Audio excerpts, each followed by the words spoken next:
આપનું સ્વાગત છે। સુરતમાં દિવસે ને દિવસે વ્યાજખોરોનો આતંક વધ્યો છે, ત્યારે વ્યાજના નાણાં માટે આપઘાત કરવા મજબૂર કરનાર બે વ્યાજખોરોને ઝડપી પાડ્યા। 4 દિવસ પહેલા હરીશગીરી ગોસાઈએ આપઘાત કર્યો હતો। વ્યાજખોરોના ત્રાસથી ઝેરી દવા ગટગટાવી હતી। સરથાણા પોલીસે કાબા રબારી અને કરસન ભરવાડની ધરપકડ કરી કાર્યવાહી હાથ ધરી છે। ખેડા જિલ્લામાં થોડા દિવસ અગાઉ બોગસ શિક્ષક ભરતી કૌભાંડ મામલે એફઆઈઆર દર્જ થઈ હતી। આ મામલે તટસ્થ તપાસ કરવા લેખિતમાં રજૂઆત કરી માંગ કરાઈ છે। વિદ્યા સહાયક ભરતી કૌભાંડમાં નડિયાદ પશ્ચિમ પોલીસે ફરિયાદ દાખલ કરી તપાસનો ધમધમાટ શરૂ કર્યો છે।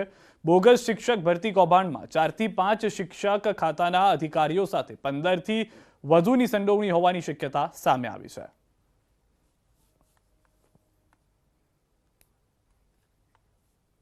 ગેરરીતિ આચરેલી હતી ત્યાં જિલ્લા પંચાયતમાં એના હિસાબે અમને જાણવા મળ્યું કે અહીંયા ગેરરીતિ થયેલી છે। એના માટે અમે કોર્ટમાં કેસ દાખલ કર્યો છે અને આજે પોલીસ અહીંયા પશ્ચિમ પોલીસ સ્ટેશનમાં હાજર થયા। હું વેટિંગમાં હતી અને મારાથી ઓછા મેરિટવાળાને ભરતી કરી હતી અને ખોટા બોગસ સર્ટિફિકેટ બીજા અરજદારોએ રજી કર્યા હતા અને એ લોકોને પછી ઓછું મેરિટ હતું તો પણ એ લોકોને લઈ લીધેલા છે। લીંબડીની સેન્ટ થોમસ સ્કૂલમાં વાલીઓએ હોબાળો મચાવ્યો છે। સ્કૂલ સંચાલકો દ્વારા ફી મામલે વિદ્યાર્થીઓને માર મારવામાં આવતો હોવાનો વાલીઓનો આક્ષેપ છે। સ્કૂલનું સત્ર પૂરું થયું ન હોવા છતાં સ્કૂલ દ્વારા ફી માટે દબાણ કરવામાં આવતું હોવાનો પણ આક્ષેપ છે। ફી નહીં ભરો ત્યાં સુધી રિઝલ્ટ બતાવવામાં નહીં આવે તેવી ધમકી આપવામાં આવતી હોવાનો આક્ષેપ વાલીઓએ લગાવ્યો હતો। શાળા સંચાલકોની આવી વર્તણૂકથી વાલીઓમાં રોષ જોવા મળ્યો। શાળા સંચાલકો સામે કડક કાર્યવાહી થાય તેવી વાલી મંડળની માંગ છે।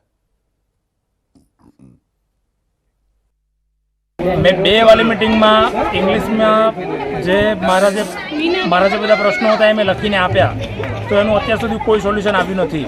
आ वखते एमने फी उघरावानी हती एटले त्रीजी वाली मीटिंग में आचार्यश्री हाजर है અને બધા એને ફી ભરવા માટે ઇન્સિસ્ટ કરે છે। લઈ જાવ તો લઈ જાવ, પહેલા ફી ભરો અને પછી જ તમને રિઝલ્ટ દેખાડવામાં આવશે। માનસિક રીતે છોકરાને ટોર્ચર કરે છે અને હેરાન કરે છે અને મારે છે। ગરબાડા તાલુકામાં આવેલા કોચડા પ્રાથમિક શાળામાં બાળકોને લગતી ચીજવસ્તુઓ માટે દુકાન રાખવામાં આવી છે, જ્યાં બાળકોને જોઈતી સામગ્રી શાળામાંથી જ મળી રહે તે માટે આચાર્યએ 2018માં રામહાટ નામની દુકાન શરૂ કરી હતી। અહીં એક ડબ્બો મૂકવામાં આવ્યો છે, જેમાં દરેક ચીજવસ્તુના ભાવ ડબ્બા ઉપર લખવામાં આવ્યા છે, જેથી બાળકો જાતે જ જોઈએ તે લઈને ગણતરી કરી પૈસા ડબ્બામાં મૂકી દે છે।